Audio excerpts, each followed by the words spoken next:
अस्सलाम वालेकुम स्टूडेंट्स, हमारा बायोलॉजी का चैप्टर नंबर 1 जो है वो कंप्लीट हो गया था। हमने उसकी एक्सरसाइज को डिस्कस करना है। तो सबसे पहले हमारे पास मल्टीपल चॉइस क्वेश्चन हैं, MCQs हैं। नंबर 1 में वो पूछता है कि members of the same species एक ही स्पीशी से बिलोंग करते हैं और एक ही जगह पर रह रहे हैं एक ही वक्त में। तो हमने पॉपुलेशन की डेफिनेशन पढ़ी थी कि पॉपुलेशन में जब एक ही स्पीशी के organism same place same time पर रहते हैं तो वो पॉपुलेशन लेवल बनाते हैं। तो पहले MCQs का डी आंसर है। सेकेंड MCQs है, if a scientist is studying the methods of inserting human insulin gene in bacteria. एक साइंटिस्ट है वो स्टडी कर रहा है कि ह्यूमन के इंसुलिन के जीन को बैक्टीरिया में किस तरह से इंसर्ट करना है। तो वो बायोलॉजी की किस ब्रांच को स्टडी कर रहा है। तो हमने 8th में पढ़ा था, ये सब कुछ बायोटेक्नोलॉजी के अंडर आता है, जिसमें हम लिविंग थिंग्स को ह्यूमन बेनिफिट के लिए इस्तेमाल करते हैं। थर्ड MCQs है, which one will be the correct sequence of the levels of organization of life. जो हमने लेवल्स पढ़े थे उनमें से कौन सा करेक्ट सीक्वेंस है। तो हमने सबसे पहले तो देखना है सीक्वेंस लोअर टू हायर की तरफ जाता होता है। तो हमने देखना है सबसे छोटा लेवल कौन सा बताया गया है सबसे पहले। अब सेल दिया हुआ है, सेल जो है वो हमारे पास 4th या 5th लेवल पे आता है, और ऑर्गन सिस्टम हमारे पास जो है वो इंडिविजुअल से पहले आता है, ये भी हमारे पास 6ठा या 7वां लेवल है।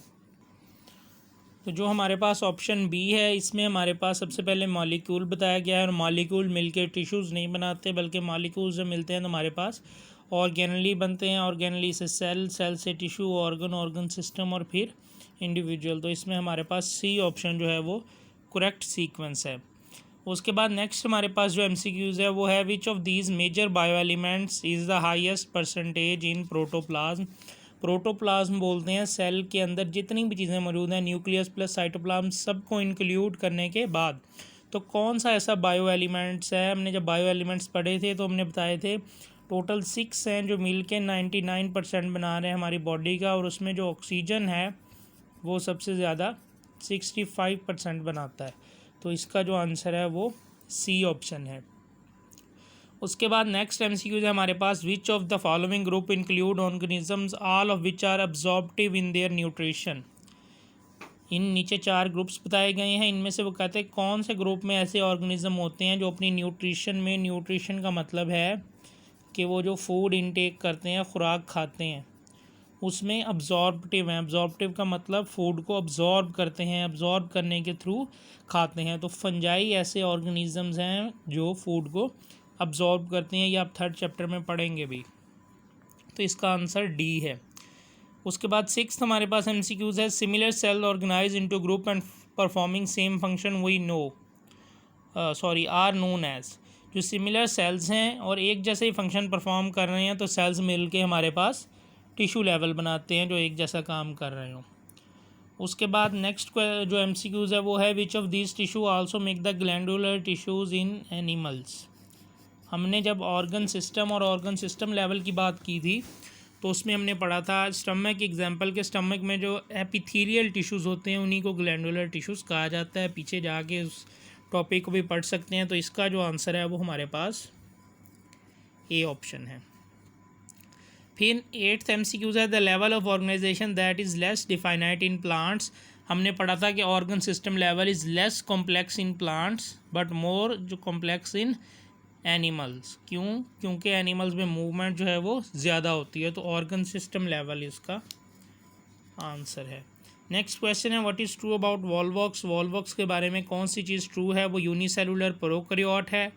यूनिसेलुलर एक सेल पर मुश्तमिल प्रोकैरियोट जिनमें न्यूक्लियस ना हो। दूसरा ऑप्शन है यूनिसेलुलर यूकैरियोट, कॉलोनियल या फिर मल्टी सेलुलर। तो वॉल्वॉक्स की हमने एग्जाम्पल ही कॉलोनियल टाइप ऑफ ऑर्गेनाइजेशन में पढ़ी थी। तो सी ऑप्शन वॉल्वॉक्स एक कॉलोनियल यूकैरियोट है। नेक्स्ट हमारे पास MCQs है, when we study the feeding relations among different animal species of a forest what level of organization are we studying. इस MCQs को समझें कि हम खाने के ताल्लुक़ को देख रहे हैं डिफरेंट एनिमल स्पीशीज़ के साथ, डिफरेंट स्पीशीज़ के दरमियान ताल्लुक़ है। एक जैसी स्पीशी हो तो वो पॉपुलेशन होती है, और उसने दूसरी बात करती फॉरेस्ट की, जंगल की। और डिफरेंट स्पीशी हो तो उसे क्या कहते हैं, कम्युनिटी। तो हम किस लेवल पे बात कर रहे हैं, कम्युनिटी लेवल पे। तो इसका आंसर हमारे पास होगा सी ऑप्शन। उसके बाद हमारे पास अंडरस्टैंडिंग द कंसेप्ट या आप कह लें कि लॉन्ग क्वेश्चन हैं। बायोलॉजी में ऐसा होता है कि चैप्टर के अंदर से ये अमूमन क्वेश्चंस आते हैं और वो जब आप एक्सरसाइज कर लेते हैं तो ये क्वेश्चन भी आपने चैप्टर के अंदर ही पढ़े होते हैं, इसलिए मैं ये एक्सरसाइज आपको सॉल्व करवा रहा हूँ। और इसमें सबसे ज़्यादा फ़ायदा जो हमें होता है वो टर्म्स टू नो पे जाके होता है, क्योंकि ये जो टर्म्स टू नो दी गई हैं इसमें पूरा चैप्टर इंक्लूड हो जाता है, पूरे चैप्टर के शॉर्ट क्वेश्चंस आ जाते हैं। तो यहाँ से हमें पता चलता है कि क्या ये जो बातें हैं ये सारी हमने चैप्टर में डिस्कस कर ली थी या हम किसी चीज़ को मिस कर गए हैं। तो सबसे पहला जो लॉन्ग क्वेश्चन है वो दिया गया है, arrange the structures in order of lower level of organization to upper level and write the level against each structure. उन्होंने हमें ये नाम बता दिए हैं, हमने लेवल ऑफ ऑर्गेनाइजेशन पढ़े हैं। वो कहते हैं कि इसको हर चीज़ को उसके लेवल पे रखें और बताएं किस चीज़ का क्या लेवल है, उसके सामने लिख दें। यहाँ पर मैंने लेवल मेंशन कर दिए हैं। हमने स्टार्ट लिया था सब एटॉमिक लेवल से, उसके बाद हमारे पास एटम्स बनते हैं, एटम्स मिलते हैं तो मॉलिक्यूल, मॉलिक्यूल से ऑर्गेनलीज, ऑर्गेनलीज से सेल, सेल से टिश्यूज़, टिश्यूज़ से ऑर्गन, ऑर्गन से ऑर्गन सिस्टम, और ऑर्गन सिस्टम मिलके इंडिविजुअल लेवल बनाते हैं। तो जो उसने हमें ऑप्शंस दिए हैं उसमें हमारे पास न्यूरॉन है, नर्वस सिस्टम है, इलेक्ट्रॉन है, मैन है, मैस ऑफ न्यूरॉन है, carbon, mitochondria, brain and protein. सबसे पहले तो हमने इसमें से ढूंढना है कि जो हमारे पास सब एटॉमिक पार्टिकल है वो कौन सा है। सब एटॉमिक जो एटम के अंदर मौजूद हो, तो एटम के अंदर जो मौजूद होता है हमारे पास इलेक्ट्रॉन मौजूद होते हैं। तो नंबर 1 पे क्या आएंगे, इलेक्ट्रॉन्स। ठीक है, फिर दूसरे नंबर पे हमने एटम ढूंढना है कि जितने भी बातें बताई गई इनमें से एटम कौन सा है, तो उसमें से एटम एक ही है जो कि हमारे पास कार्बन है। दूसरे नंबर पे कार्बन आ जाएगा। तीसरे नंबर पे हमने मॉलिक्यूल ढूंढना है कि कौन सा मॉलिक्यूल इन सब में दिया हुआ है, तो प्रोटीन एक मॉलिक्यूल है। नंबर 3 पे हमारे पास प्रोटीन आ जाएगा। फिर फोर्थ पे जब मॉलिक्यूल मिलते हैं तो ऑर्गेनलीज बनते हैं। अब हमने ऑर्गेनली ढूंढना है इन सब में, माइटोकॉन्ड्रिया ऑर्गेनली है। जब हमने ऑर्गेनली को पढ़ा था उसमें माइटोकॉन्ड्रिया और राइबोसोम की एग्जांपल भी पढ़ी थी। उसके बाद हमारे पास आ जाता है सेल, कि सेल कौन सा है। सेल इसमें न्यूरॉन है जो कि नर्वस सिस्टम का बेसिक फंक्शनल यूनिट है, और सेल्स मिलके टिश्यूज़ बनाते हैं।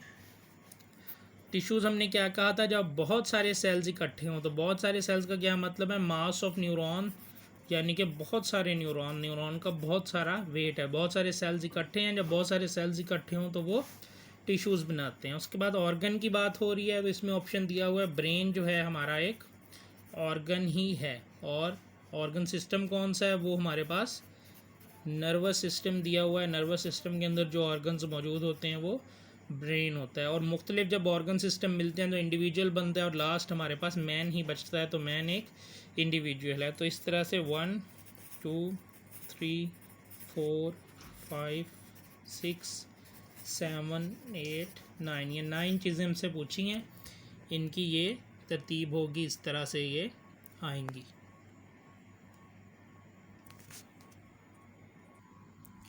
उसके बाद हमारे पास दूसरा लॉन्ग क्वेश्चन है, उसमें पूछा गया है how would you define biology, आप बायोलॉजी को किस तरह से डिफ़ाइन करेंगे, and relate it with its major division, और इसको इसकी जो मेजर 3 डिवीजन है, 3 तो उसने नहीं बताया, खैर वो 3 ही है, उसके साथ कैसे रिलेट करेंगे।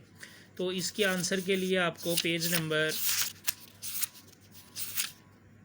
2 पे आना पड़ेगा। इसका आंसर पेज नंबर 2 पे है। वहाँ पर जाके आप सबसे पहले तो बायोलॉजी की डेफिनेशन बताएंगे जहाँ तक, देन आप लोग डिवीजन्स को स्टार्ट करेंगे। देयर आर 3 मेजर डिवीजन्स, और यहाँ से लेकर आप लोग नेक्स्ट पेज पर बैक्टीरिया ITC तक, ये आपका लॉन्ग क्वेश्चन नंबर 2 होगा, जिसमें आप ज़ूलॉजी, बॉटनी और माइक्रोबायोलॉजी के बारे में बताएंगे। उसके बाद हमारे पास नेक्स्ट क्वेश्चन नंबर 3 है, उसमें पूछा गया है ड्रा टेबल, एक टेबल ड्रा करें showing the branches of biology and the studies this deal with, यानी कि हमने बायोलॉजी की ब्रांचेस को एक्सप्लेन करना है। आपने एक टेबल ड्रा कर लेना है, उस पर एक साइड पे आपने जो है ब्रांचेस के नेम लिख देने हैं और दूसरी साइड पे उनकी डेफिनेशन लिखते जाना है। इसका आंसर आपके पेज नंबर 3 पे दिया हुआ है, यानी कि ये जितनी भी ब्रांचेस हैं यहाँ से मॉर्फोलॉजी से स्टार्ट हो रही हैं, यहाँ से लेकर फार्माकोलॉजी तक आपने सारी ही तैयार करनी है। उसके बाद फोर्थ लॉन्ग क्वेश्चन है कि गिव पॉइंट्स टू एडवोकेट। आपने जो है प्रूव करना है कि बायोलॉजी जो है वो लिंक है फिज़िक्स के साथ, केमिस्ट्री, मैथ, जियोग्राफी, यानी कि बायोलॉजी का रिलेशनशिप बताना है हमने अदर साइंसेस के साथ। तो इस लॉन्ग क्वेश्चन का आंसर पेज नंबर 4 पे दिया हुआ है, relationship of biology to other sciences. उसके लिए आप लोग यहाँ पे आएंगे और इसमें सबसे पहले आप लोगों ने जो स्टार्ट करना है यहाँ से लेना है, यहाँ से यहाँ तक ये सारी बातें बतानी हैं। ये आपका लॉन्ग 4 हो जाएगा और कोशिश करें कि जो फिग 1.1 है ये इसके साथ सिंपल सी बनाएं। लॉन्ग 5 में आपसे पूछा गया है कि आप मॉलिक्यूल और बायो मॉलिक्यूल में कैसे फ़र्क करेंगे। तो ऐसे मॉलिक्यूल जो लाइफ में प्रेजेंट हो बायो मॉलिक्यूल्स कहलाते हैं, और उसके बाद हमने डिफ्रेंशिएट करना है माइक्रो मॉलिक्यूल में और मैक्रो में। तो इसके आंसर के लिए आपको पेज नंबर 8 पे आना पड़ेगा, मॉलिक्यूलर लेवल पे। वहाँ पे आप लोग पहले बायो मॉलिक्यूल की डेफिनेशन बताओगे, फिर उसके बारे में थोड़ा सा, देन माइक्रो और मैक्रो को एग्जांपल्स के साथ बताओगे। तो मॉलिक्यूलर लेवल कंप्लीट आपका इस लॉन्ग में आ जाएगा। उसके बाद नेक्स्ट जो क्वेश्चन है वो है describe the levels of organization of life. Life के ऑर्गेनाइजेशन के जो लेवल हैं उसको डिस्क्राइब करें। अव्वल तो आपका जो बोर्ड में लॉन्ग क्वेश्चन आना होता है वो या तो 4 मार्क्स का आता है या 5 का आता है पार्ट। तो इतने बड़े जो उसके 9 या 10 हमारे पास लेवल्स हैं अव्वल तो वो कभी भी पूछता नहीं है। ये क्वेश्चन यहाँ पर देने का मतलब ये है कि आपने सारे लेवल ऑफ ऑर्गेनाइजेशन तैयार करने हैं, उनमें से कोई एक लेवल लॉन्ग के तौर पर पूछा जा सकता है, चाहे वो कम्युनिटी लेवल पूछ लें, चाहे ऑर्गन सिस्टम पूछ लें, चाहे टिश्यू लेवल पूछ लें। तो अपने सारे लेवल्स को अच्छी तरह तैयार करना है। इसका आंसर आपके पेज नंबर 7 पर है, जहाँ से लेवल्स स्टार्ट हो रहे हैं। हर लेवल को आपने कम्प्लीटली तैयार करना है। उसके बाद जो आपका 7th लॉन्ग क्वेश्चन है उसमें पूछा गया है कि is there any division of labour amongst the cells of colony. क्या एक कॉलोनी के सेल्स में डिवीजन ऑफ लेबर होती है? तो कॉलोनी के सेल्स में डिवीजन ऑफ लेबर नहीं होती। पहले हम इसको देख लेते हैं कि इसको आपने कहाँ पे लिखना है। पेज नंबर 12 से इसका आंसर स्टार्ट होगा। यहाँ से कॉलोनियल टाइप में आप बताएंगे उसके बारे में। But they do not have division of labour among them. उनके दरमियान कोई भी डिवीजन नहीं होती, हर कोई अपनी ज़िंदगी जीता है। और एग्जाम्पल ये आपने कंप्लीट बता देना है यहाँ तक, ठीक है। ये उसका फर्स्ट पार्ट हो गया, पार्ट 1 उस क्वेश्चन का। फिर दूसरा पार्ट उसने पूछा है if you find division of labour among the cells and tissues. अगर तो आपको डिवीजन ऑफ लेबर मिल रही है तो ये कौन सी ऑर्गेनाइजेशन का लेवल है, सेलुलर ऑर्गेनाइजेशन का कौन सा लेवल है। तो अगर डिवीजन ऑफ लेबर होगी तो ये लेवल हमारे पास मल्टी सेलुलर ऑर्गेनाइजेशन का होगा। तो इसके आंसर में आप लिखोगे if division of labor is present then it is multicellular organization।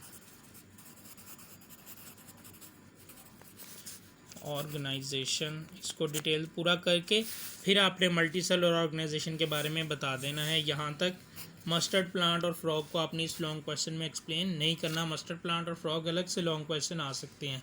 जो एक्सरसाइज में क्वेश्चन दिया हुआ है वो यहीं तक आप लोगों ने करना है। उसके बाद 2 शॉर्ट क्वेश्चन दिए गए हैं। डिफाइन बायोटेक्नोलॉजी का पूछा गया है। तो बायोटेक्नोलॉजी जो है वो बायोलॉजी की ब्रांचेस में पेज नंबर 3 पे इसका आंसर दिया हुआ है, वहाँ से आपने इसकी डेफिनेशन कर लेनी है। उसके बाद शॉर्ट है what do you mean by horticulture and how it is related to agriculture. Horticulture बागबानी से क्या मुराद है और ये एग्रीकल्चर से कैसे रिलेटेड है। इसके आंसर के लिए आप लोगों को पेज नंबर 5 पे आना पड़ेगा। इसमें पहले आप हॉर्टिकल्चर के बारे में बताएंगे और फिर आप एग्रीकल्चर में उसका कंपैरिजन बताएंगे कि एग्रीकल्चर में जो एक एग्रीकल्चरिस्ट है वो क्रॉप्स के लिए, वेट के लिए, उनकी बेटरमेंट के लिए काम करता है, जबकि हॉर्टिकल्चर में भी हमारे पास क्रॉप्स ही आ जाती हैं कि हमने जो बागबानी करनी होती है, ऑर्नामेंटल प्लांट्स लगाने हैं, तो वो सारे भी एज सच प्लांट्स ही हैं। तो एग्रीकल्चर में भी प्लांट्स की स्टडी आ जाती है। तो इन दोनों को आपने राइट करना है।